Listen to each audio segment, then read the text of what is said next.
162వ జయంతి కార్యక్రమాలు ఏర్పాటు చేయడం జరిగింది.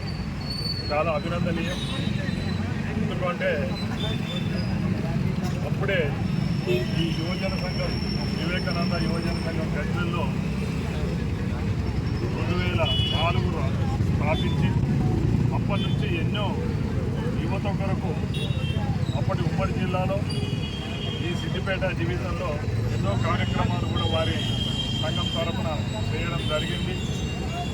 అలాగే 2008 అప్పుడు మంత్రి అయిన గీతారెడ్డి గారి సహాయ సహకారాలతో వారికి మేమంతా అండదండల నుండి ఈ విగ్రహ ప్రతిష్ట కూడా చేయడం జరిగింది.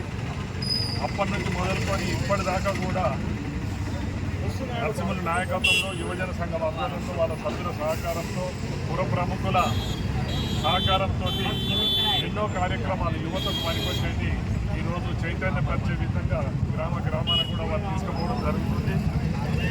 మనందరికీ తెలుసు స్వామి వివేకానంద జీవితం ఎంత ఆదర్శమో. మరి ముఖ్యంగా కులాలకు మతాలకు ప్రాంతాలకు అతీతంగా వాళ్ళు భారతదేశం మొత్తమే కాదు యావత్ ప్రపంచంలో కూడా పర్యటించి అన్ని రకాల సాధక బాధకాలను గ్రహించిన తర్వాతనే భారతదేశం వచ్చిన తర్వాత మనది అఖండ భారతదేశము. మన దగ్గర యువత చాలా గొప్పవారు. వారు తలుసుకుంటే ఏమైనా చేస్తారని చెప్పేసి ఊరుకొని అప్పుడు యువతను చైతన్యపరిచి వారు ముందరికి రావడం జరిగింది. అందుకే వారి జయంతిని యూత్ ఫెస్టివల్గా మన భారత ప్రభుత్వం కూడా గుర్తించి మనం ప్రతి సంవత్సరం జరుపుకుంటున్నాం. చాలా సంతోషం.